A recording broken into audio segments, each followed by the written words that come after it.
I've been in business for 69 years, since I was 12.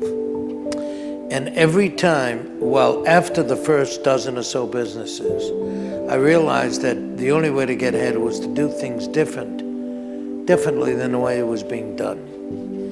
And then I came to learn, which I finally learned at my ripe young age, that if you do things differently, success will follow you like your shadow, and you can't get rid of it. So that's what I did. So people doubted me because people just didn't do what I would do.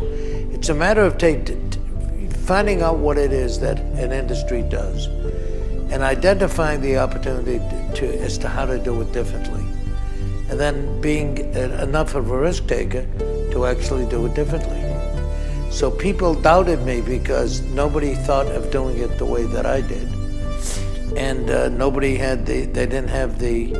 they were satisfied with the status quo, and I'm never satisfied with the status quo. Have fun.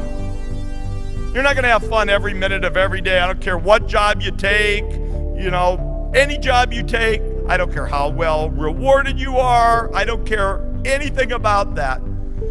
It won't happen all the time, but you better be having fun in what you do. Don't take the next job or don't do the next startup because you should. Do it because you want to. Because you can think of nothing better, more exciting, more energizing to get up every day and go do than whatever it is that you selected. Be patient and be be patient when you get the first signs that it's not fun, because time must be measured. Constantly be improving yourself, because only by improving yourself will you maybe find that next idea. I'm sure there are many people in this audience who'd like to do a startup, and yet the first law of doing a startup is you got to have an idea. But if you're having fun, if you're building capabilities, if you're treasuring your time, if you're building your muscle and being hardcore, the good ideas will come to you. If you want to make a quick buck, you can do it a lot of different ways. You can cheat somebody, you can misrepresent something, you can go manipulate the political system to get an advantage. But if you want to be successful over a long period of time, I believe you need to focus first of all on creating value for others. And I've had people, well, that's naive, that's utopian. No, it isn't, because why will the customers want to pay you anything over a long period unless you're creating value for them? Why would your employees want to work for you? Or if they didn't have any alternative, why do they want to give their best efforts?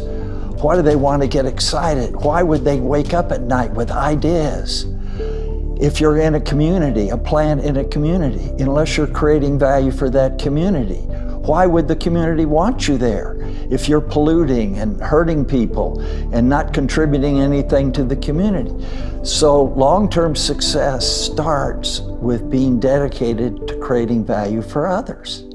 It's not altruism. It's my whole philosophy is to have a system of mutual benefit where both parties gain, a society based on win-win. If you want to be a winner, then compare yourself to the best and acknowledge that it will never happen without hard work. Abe Lincoln used to say, good things may come to those who wait, but only those things left by those who hustle. If you want to be a leader, act like a leader. If you want to be respected and trusted, then demonstrate you deserve it by earning it every day. It takes courage to be accountable. Throughout my life, throughout this crisis of the past few years, I have seen many people embarrass themselves by failing to stand up, being mealy-mouthed, and acting like lemons by simply going along with the pack. I also saw plenty of people under enormous pressure who always did the right thing. Graduates, you will soon leave this wonderful community and venture into a new world to get ready for new jobs, new opportunities, and new lives. Along the way, you're going to face a lot of pressure. Pressure to go along, to get along, to toe the line, to look the other way when you see things that aren't right, and pressure to do things simply because everybody else is doing them. Never give in to that pressure. Have the fortitude to do the right thing, not the easy thing. Don't be somebody's lapdog or sycophant. Have the courage to speak the truth even when it is unpopular.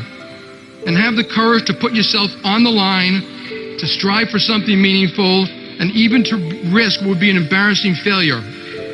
I think Teddy Roosevelt understood this nearly a century ago when he said, and I quote, "It is not the critic who counts, not the man who points out how the strong man stumbles, or where the doer deeds could have done them better. The credit belongs to the man, now the woman, who is actually in the arena, whose face is marred by dust and sweat and blood, who strives valiantly, who errs, who comes up short again and again, because there is no effort without erring and shortcoming, but who does actually strive to do the deeds, who knows great enthusiasms, the great devotions, who spends himself in a worthy cause, who at the best knows in the end of the triumph of high achievement, and who at the worst, if he fails, at least fails while daring greatly, so that his place shall never be with those cold and timid souls who know neither victory nor defeat." The only thing that you can control that influences success in life is how hard you work, how honest you are, and how well you deal with others. You can control those variables. You can't control how lucky you are, although the more you work, the luckier you get. You have no influence on the intellectual capabilities that God did or did not give you, but you can work as hard as possible. You can be scrupulously honest so that people respect you, and you can get along with others because nobody does anything by themselves. Did you have to pay a price, though, you personally? Well, I think that everything is an either or. There is a price in everything. You can study or you can go out and play. You can defer to others or you can try to hog the credit. You can be honest and suffer the consequences, or you can lie, cheat, and steal, and short term, maybe even advance. But long term, you are better off if you work harder, you are better off if you're honest, and you are better off if you give others credit and get them to help you by helping them.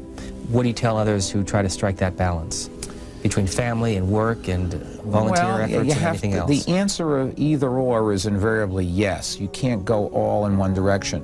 You cannot walk away from your family for your career. On the other hand, if you walk away from your career for your family, you're not going to have the money to support the family. And parents all the time are making those kinds of choices between career and family. They do some of both, and you try to blend the two, and that may not be the perfect answer, but that's a practical answer that I've always told young people when they go off to college. You have to study and you have to get good grades, but you certainly should have a good time as well, because that's part of your growing up experience, and there's no point in leading life to suffer all the time. You want to enjoy life as well as the next person. So it's some balance, some blend between the two. Mr. Carnegie, you have stated in previous interviews that there are no limitations to mental capacity except those an individual sets up in his own mind. And you have explained this by saying that defeat can be converted into a priceless asset if one takes the right attitude toward it. Will you now explain what is the right attitude?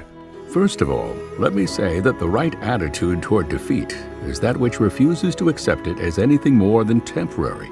And this is an attitude that one can best maintain by so developing his willpower that he looks upon defeat as a challenge to test his mettle. That challenge should be accepted as a signal that has been deliberately hoisted to inform him that his plans need mending. Defeat should be looked upon in precisely the same manner that one accepts the unpleasant experience of physical pain.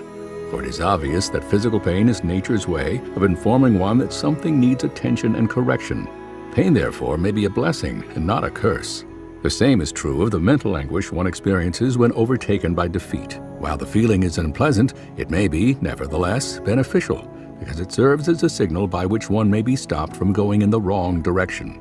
I see your logic, but defeat sometimes is so definite and severe that it has the effect of destroying one's initiative and self-reliance. What is to be done in such a circumstance?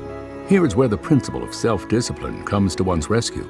The well-disciplined person allows nothing to destroy his belief in himself and permits nothing to stop him from rearranging his plans and moving ahead when he is defeated. You see, he changes his plans if they need change, but not his purpose.